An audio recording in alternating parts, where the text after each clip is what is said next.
We've just got the ICICI Bank numbers that have come out. The profit has come in at 1960 crores. This is against the ET Now poll, which was throwing up a number of 1869 crores. So significantly higher than what the street was expecting. And as you can see on your screen, the stock reacting very positively to that, up right away about a percentage point.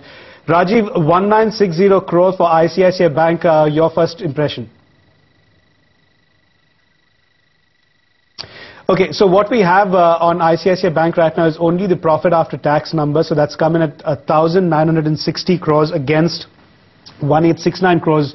This is what the ET Now poll was throwing up, and this is against the previous period growth of profit after tax of 1503 crores. So you are talking about a growth in profits close to 30% really, and this is, we were expecting profits to go up by about 24%, so this would be about 27-28% growth really in profit. 1960 crores, that's the only number we have. But to just take you through some of the other forecasts that we were working with, the net interest margin is something that we'll need to look closely at. It's quite likely that they would have improved on their net interest margin picture, though.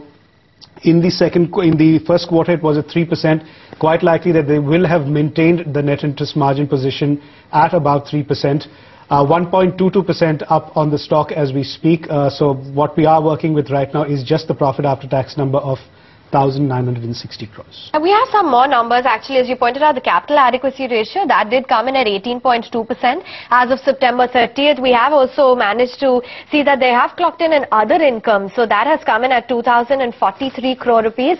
This is versus a figure of 1,740 crore rupees. Perhaps, as George mentioned, they will surprise on the upside also when it comes to the net interest margins, which will remain stable in the range of 2.9 to 3%. Let's get in Poonam Sahni then. Poonam, if you could just go through all of the numbers and any more details on the net interest margins.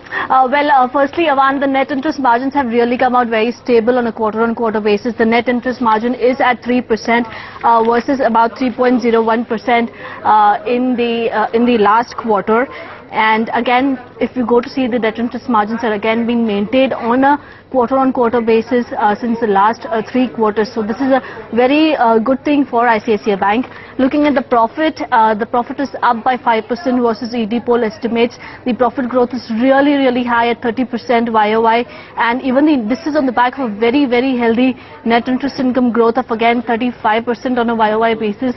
Again, the net interest income is up by close to 4 to 5% above the ET poll estimate. So really very good results on the operating front out here.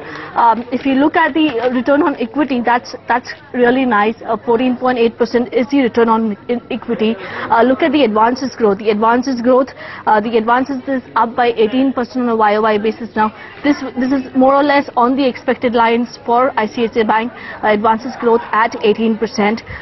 Again, in terms of the asset quality, if we shift our focus to the gross NPA, the ratio especially has remained stable on a quarter-on-quarter basis, and in terms of the net NPA, that ratio has slightly increased. So probably just a little bit of difference in the provision cover within the last and this quarter, but overall, just looking at these numbers, it seems that asset quality is largely stable, but still need to look into the details of the slippages as well as the restructured assets.